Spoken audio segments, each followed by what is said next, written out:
to GMKM Live right here in the heart of Carteret, or more so a basement. Today is May 26, 2017. We're your hosts, Manpreet and Michaela. From all of our broadcasts, today will be special. Today's broadcast will focus on a couple aspects of British imperialism. That's right, we're going to talk about how Britain, the empire where the sun never sets, colonized countries throughout the map.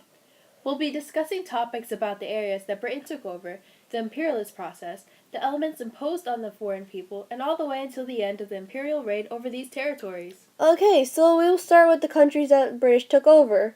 Look at these giant numbers, Manpreet. India, parts of Africa, the Caribbean, such as Jamaica, Sundan, Australia, New Zealand, North America.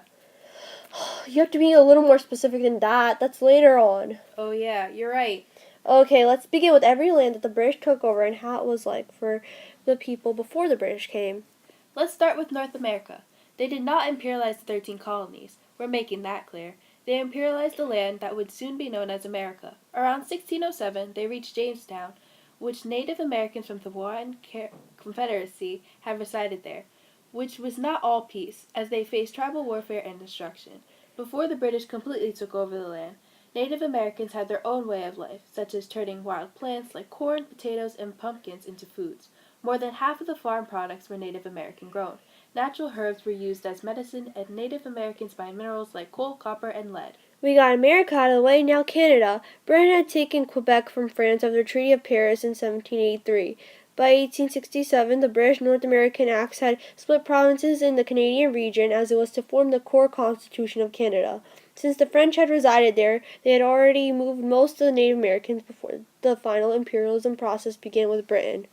Now we're on to India. Wow, this is going to be a really long podcast. Where's our flair? We don't want our audience to fall asleep. How about some music?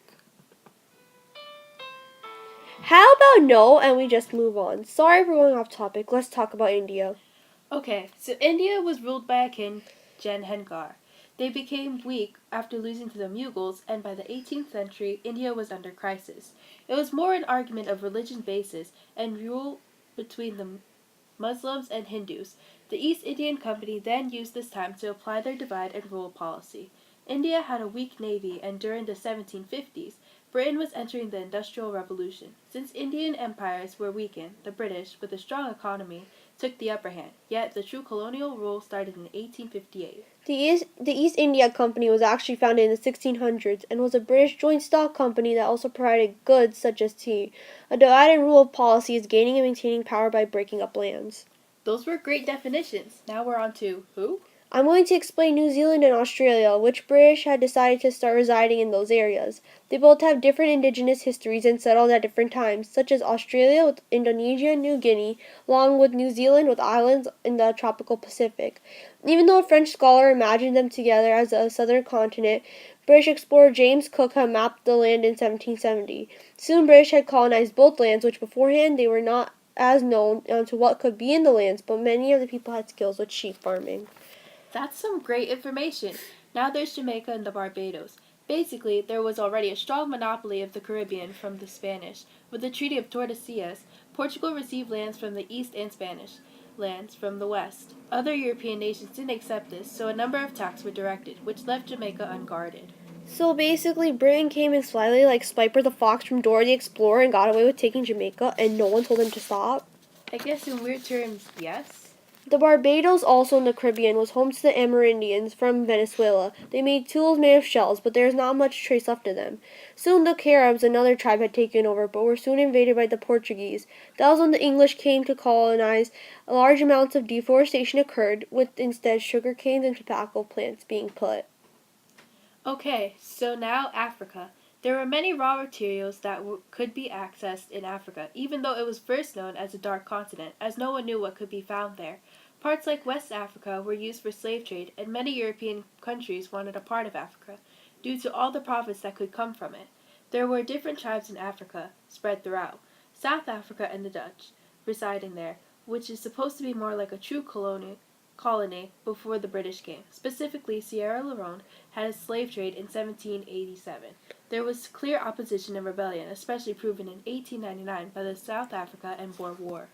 Don't forget to mention the Suez Canal, made by Ferdinand de Lesseps, who organized the building of the canal. Yet Muhammad Ali, governor of Egypt during 1805, went into debt and couldn't repay loans. This was when the British took the opportunity to take over and use the canal as a lifeline. During this time, Egypt had many reforms like tax collection and irrigation projects. To ensure its domination and stability in the area, Great Britain extended its control over Sudan as well. Let's move on to China and see how it was before the British took over. For centuries, Chinese regulations had ensured that China had a favorable balance of trade with other nations. For those who are wondering, what is a balance of trade? Have no fear. A nation's balance of trade refers to the difference between how much a country imports and how much it exports. Yeah, okay. Let's move on to the next topic. Imperialist process much? Okay, yeah, sorry, kind of got carried away. Whoops. It's fine. So basically, Britain had began the imperialism process because of the strong form of nationalism. They not only had strong pride in their country, but in the 19th century, after the Industrial Revolution had started old imperialism, colonies were already established. As it was said, the sun never sets on the British Empire. From around 1837 to 1901, the Victorian era had indicated that Britain had growing confidence and even wanted more expansion than France. Soon, new imperialism had started for economic, military, political, humanitarian, and religious issues, as well as Britain wanting to expand its market globally.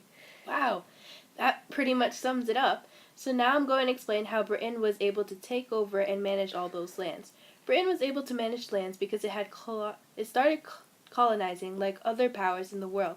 The rule of law was strong in Britain, so it performed better in terms of government as compared to Russia, Germany, etc. Due to the industry and how much economically strong Britain was, it could be able to provide for all the lands it had taken over. Other nations were still under the building process as well, while Britain was already stable. Asian countries were already in wars, such as the Ottomans, so they could not stop British influence. Alright, that's a good analysis of it. Thanks. So shall we talk about the British elements imposed on these lands? Of course, milady. Wow, that was bad. Let's talk about it. Haha, you said it, not me. Okay, so there were many elements that the British imposed on these lands. In India, missionaries tried to convert Indians to Christianity. They also banned sati, which was a Hindu custom. Furthermore, the British flooded India with inexpensive machine-made textiles, ruining India's once prosperous hand-weaving industry. Britain also transformed Indian agriculture. They pushed farmers to grow cash crops that could be sold on the world market. In Africa, they imposed that specific territories were for trade. Tariffs were made against other European countries, then controlled the waterways and commercial routes in different parts of Africa. In China, they put regulations on trading and gained more access to trading rights. Finally, Barbados and Jamaica were required to grow sugarcane and had farms in hand to increase power to the sugar industry. The British had so much power. I feel alive. The whole world is in the palm of my hands. Manpreet, calm down. You sound power hungry.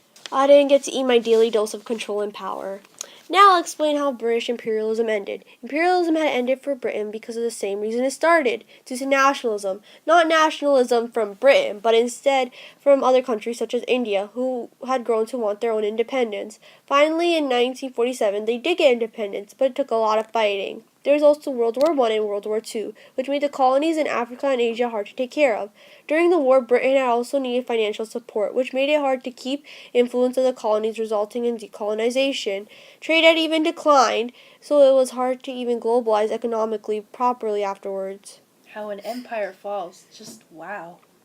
I know. Now here's a timeline for the Britain during imperialism. Even though in the 1600s to 1700s Britain had started imperialism, it was more of a form of old imperialism as they started colonizing early.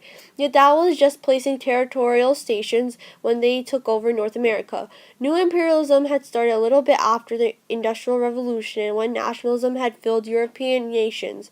That's when the British had went for India and Africa after taking the Caribbeans in the late 1700s to 1800s. From around 1837, the Victorian era started, bringing changes to British government reforms. The British was already stable as more nations were still building up. By 1875, the Suez Canal was made. In 1882, Egypt became a protectorate of Britain. Even though the British mostly spread spheres of influence or exclusive investment in territory, Egypt had a local ruler that had to follow what the British said by 1882. By August 4th, 1914, British declared war as the events of World War I started. That's when imperialism started to halt. Finally, due to all the impact the British had spread, there were lasting effects. For example, with India, the countryside had more peace and order, and more of the conflicting people were brought together. There was also a better justice system, as well as the industry and technology coming in. Railroads, telegraphs, and the postal system were some developments. Including Africa, Caribbean, Asia, and North America, Western influence ended up spreading, as well as medicine improving. All of the countries under British imperialism ended up having a nationalist movement and grew stronger, as rebellion has spread along with the democratic ideals and independence. There's also a spread of literacy. However, more disease from Europeans had spread, as well as people losing their culture and identity. Wow, that was great. We covered all aspects of British imperialism. Well, yeah, but look at these horrible graphics and features. This doesn't follow the rubric at all. We made a short summary of British imperialism. Manpreet, what rubric are you talking about? This is our live podcast station. Oh no, I broke the fourth wall. Why? Well, since Manpreet is having a short meltdown, I'll sign off. To understand, British had taken over all over the globe and had basically spread their ideals, which are still used today. Without some of the British influence, many of the continents and countries would not be the same as they are today. With the vast understanding of this knowledge, British had started its imperialistic ideals early and had continued to strive to be the greatest, due to the strong amount of nationalism in the nation. With that said, Britain truly had brought the standards of what colonization is and spread its influence. Okay, I'm Michaela, this is Manpreet, and we're off. Until next time with another reflection on history. Our expert sources. So basically, we have to shout out to OCS.org, which gave us files on imperialism, exhibitions.org, which explained the colonization of Africa, newworldencyclopedia.org, which explained the British Empire and why the British Empire was so successful, Age of Imperialism PDF, britishscholar.org, theglobalist.com, ushistory.org, Tierra.gov, thebarbados.org, and Jamaica the Colonial Legacy, which also explain British colonization. We also have to give a shout out for every single picture that we had, which was from Google Images, so shout out to Google, and as well as shout out to Apple for providing us with iMovie to make this whole podcast, and also to photo editing apps for helping us put together this whole thing just for extra purposes. Now we're finished, and we're signing off. Thank you.